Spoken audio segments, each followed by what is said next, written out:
Tugeta mbere ni ati Abiacara Aniini bekiete gikarona ndikibandhe tontere cia Makutano ara baregene na riendekethia ria watho wa mbakibwa tobacco bill 2024 bawete ote ikarobia mwingi bia bwethwa ibo kenda bo kwithira bakia wakanya kwithira bakiruta maoni yonara nende bakwenda rwaria rukwithira rukiebelwa iseneti abura tutarire mwandiki wetu Antheto Muthuri Muriuki. Our intention is to drone the conversations of the Kenya Senate over the bill titled the Tobacco Control Amendments Bill of 2024. Ni Abiacara banini babachumite murana arua na kutha bakiarire rwari rute na mbere kinyombe seneti rwegi kemera kembaki. We understand that the bill is now headed to the committee of the whole house following the conclusion of its debate in the second reading stage of the bill making process. We are alarmed that the bill of such magnitude could have been progressed through the Senate and arrive at this point with adequate public participation.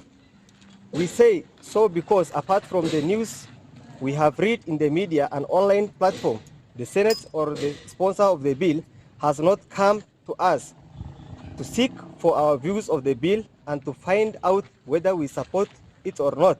Baki wana nikira bakwenda ni seneti itigana rwari ruru na kuja kaire maturene kuri arimi na kinya biashara mando jege uremi na wendi bakimera kembaki. There should be immediately stop of the process of the bill and start afresh so that they conduct a nationwide public participation across all the counties to provide us with chance of hear our views.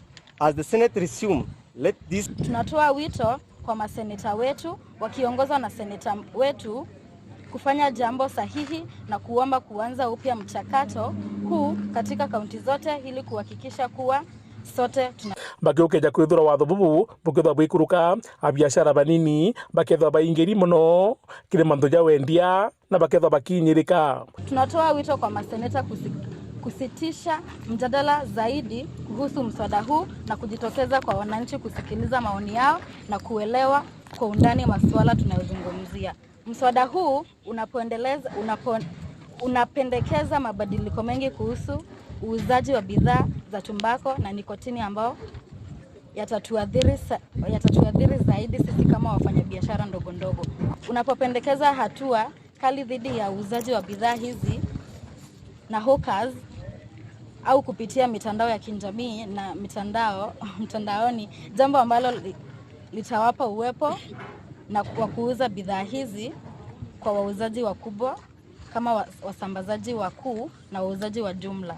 Hilo litaathiri sana biashara zetu na mapato yetu ambayo ndio chanzo cha riziki zetu. Muthuri Muriuki, Meru TV, Mateta Kangangi.